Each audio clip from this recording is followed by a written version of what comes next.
So imagine this. Lalaro ka ng isang game, everything looks so good. Yung shadows, details, yung reflection ng character mo sa water, just like that. Lumapit ka sa isang kalaban and all of a sudden, boom, 10 FPS man lang. Para kang naglalaro na ng PowerPoint presentation. Or let's reverse the scenario. Buttery smooth yung gameplay, pero yung graphics mukhang galing PS2 pa. Yep, I've been to both places and trust me, neither of them are good. So, graphics nga ba or FPS? Which one is much more important? Ano ba yung effect nito sa games? Well, that's what we're here to talk about.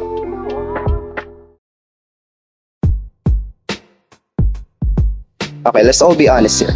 A new game drops, saan tayo unang tumitingin? Visuals. Textures, models, yung details sa scenery, particles. Yep, those are all part of graphics. Lahat ng visual elements is gonna consider is graphics.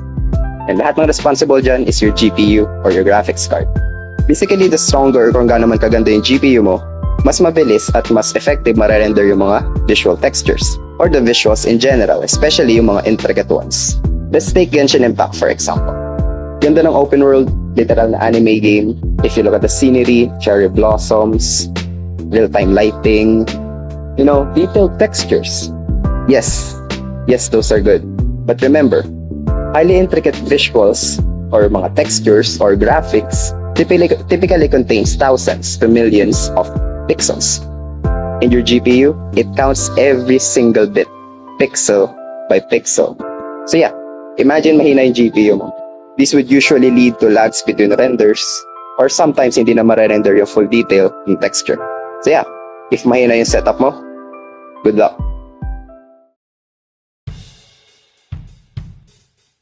Okay, now picture this. Nilalaro mo yung bagong Doom game, yung Dark Ages. And the graphics are fire. Like legit eye orgasm malala.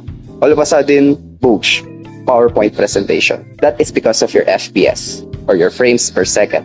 Self-explanatory. It's how many frames your system can show or ipakita sa'yo in every second. This depends on how fast your GPU and your CPU can work together.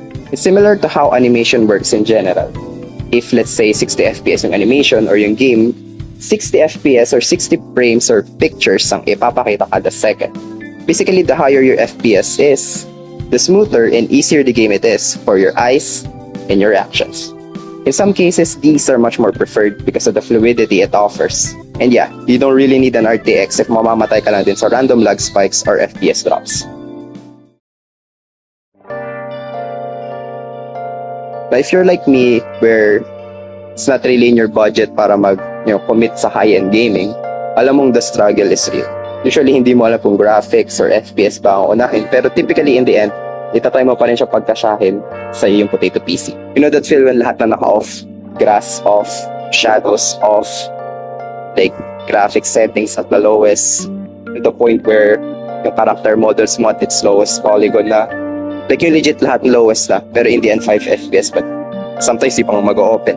Though there are some cases where nagana siya. Smooth? It depends. Worth it? Pretty much. Depends actually. But yeah, just keep in mind, the more graphics you want, the more your system suffers. More particles, effects, and textures equals higher demand sa GPU. This is also the same case sa FPS, but this time, it also conserves your CPU. So what's the best solution? Easy.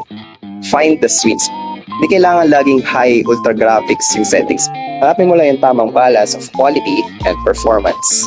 Like medium settings, pero stable yung FPS. There are even some game settings na medyo not really important. Like motion blur. In some cases, nakakadagdag ng to sa hilo, so you can turn that off. Anti-aliasing. Some games, wala namang may pake kung yung edges ng weapon mo or ng sword mo it's edgy or raggedy. Just remember man, no one cares about your ultra graphics kung 20 FPS ang naman yung laro. Mas okay na medyo blurry yung graphics sa blurry yung galaw. Siyempre, depende pa rin siya sa type of games. Kung chill single-player game ka lang naman, yung mga open world like Witcher 3 or Cyberpunk 2077, go graphics.